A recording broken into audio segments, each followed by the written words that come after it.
Pozdravljeni, dragi otroci, dobrodošli v mojem knjižnem kotičku. Današnjo pravljico poklanjam Krasu, zvestemu poslušalcu pravljic. Hvala, Kras. V današnji zgodbi bomo spoznali ljubečo ter skrbno mamo kokoš, ki na dvorišču odkrije čudno jajce. Kljub začudenju in vsem pripombam gospoda Petelina, jajce z ljubeznijo greje. In iz njega se izleže prav posebno pišče. Sedaj pa predlagam, da se udobno namestimo in prisluhnemo pravljici za Krasa z naslovom Pišče, ki bruha ogenj.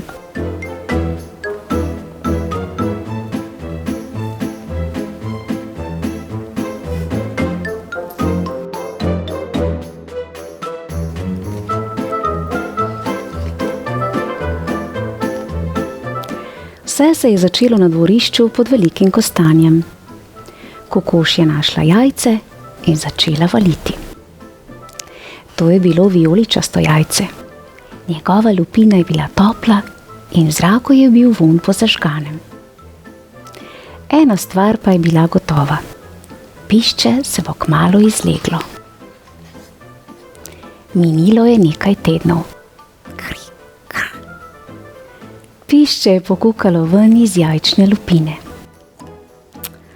Pridi k meni, pišče malo, kako si srčkano, in ime ti bo Kremplin. Gospod Petelin, vodja kokošnjaka, si je ogledoval novorojenčka.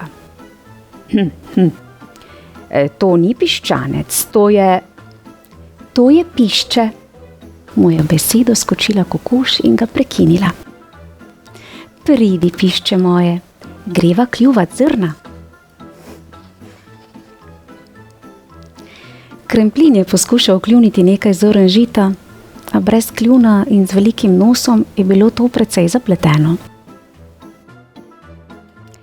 To ni piščanec, je ponavljal gospod Petelin vedno znova. Ne more kljuvati. Malce je še neroden, je odgovorila kokoš. Pridi, pišče moje, greva se umit. To ni piščanec, je vztrajal gospod Petelin. Debelejši je od pujsa, oditi mora. Je pač velik okoren piščanec, je vztrajala kokoš. Pridi, pišče moje, greva poiskat nekaj deževnikov. In tokrat? Je nestrpno vprašal gospod Petelin. Torej, je pač velik, okoren piščanec, ki bruha ogenj. Ampak obljubim, da tega ne bo več počel. To je bilo zabavno. Kaj, če bi ga preizkusil še na čem večjem? Gospod Petelin je začel vreščati. Če bo ta mladenič kokošnjaka ostal samo še en dan, bom jaz že pečen. Kremplin se je takoj umaknil stran od kokoši. Nekaj časa je hodil in še naprej hodil. Nato je nekega dne iz zagoščave zaslišal glas. Pozdravljena, čudna žival, jaz sem lisjak. Kaj pa ti? Kaj si pa ti? Jaz sem piščanec, je odgovoril Kremplin. Velik, okoren piščanec, ki bruha ogenj. Čuden piščanec. Povej, ali si zvit? Dovolj sem zvit, ja. Ali lahko letiš? Kremplin je razprl svoja krila. Ja, lahko. Torej si lisjak? Kaj res? Seveda, prepričan sem glede tega. Pojdi z mano, Pokazal ti bom. Lisjak je Kremplina vodil do kokošnjaka in mu ukazal: ti zdaj bruhaj ogenj, jaz pa bom poskrbel za kosilo. Toda tega ne morem narediti. Kaj misliš s tem? Saj si lisjak, mar ne? Torej je urejeno. Kdo bo prvi tam? Kremplin in lisjak sta napadla kokošnjak. Teci za svoje življenje, so kričale kokoši in poskušale pobegniti.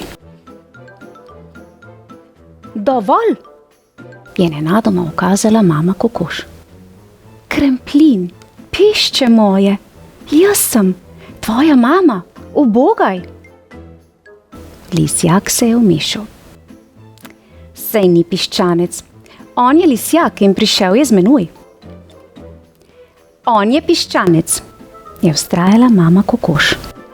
On je moje malo pišče. Lisjak. Piščanec.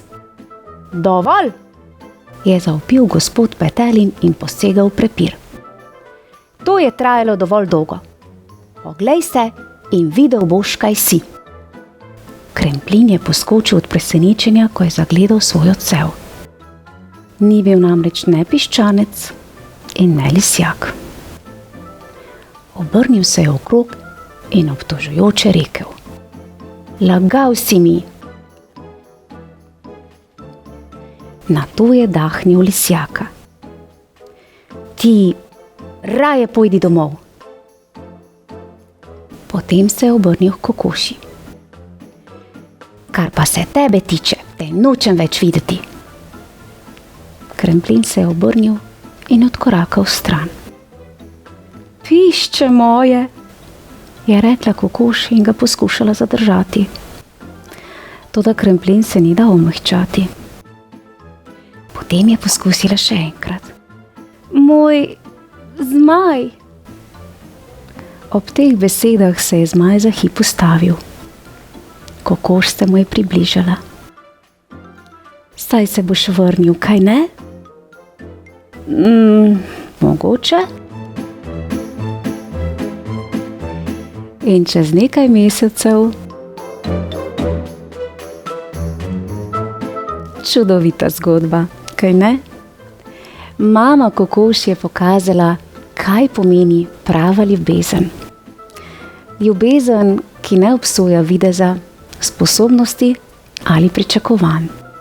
Prava materinska ljubezen, ki neizmerno širi ljubezen do svojih najdražjih. Dragi otroci, vsak izmed nas ima v sebi nekaj posebnega. Sprejemanje in razumevanje sta tisti čarovniji, ki ustvarjata lepši svet. Kras, naj bo tudi tvoj svet poln ljubezni, pravlične domišljije ter igrivih otroških dni. Otroci, v mojem knjižnem kotičku vas čaka še veliko čarobnih zgodb, polnih srca, poguma in topline. Vabljeni k poslušanju in ne pozabite se naročiti tudi na kanal. Ostanite to, kar ste, in bodite ponosni na to. Prijazen pozdravček Krasu, ter pa seveda vsem ostalim poslušalcem pravljic v mojem knjižnem kotičku. Pošiljam vam piščev pozdravček. Čau, čau. Kako prikupna pravljica. Bravo, mama kokoš.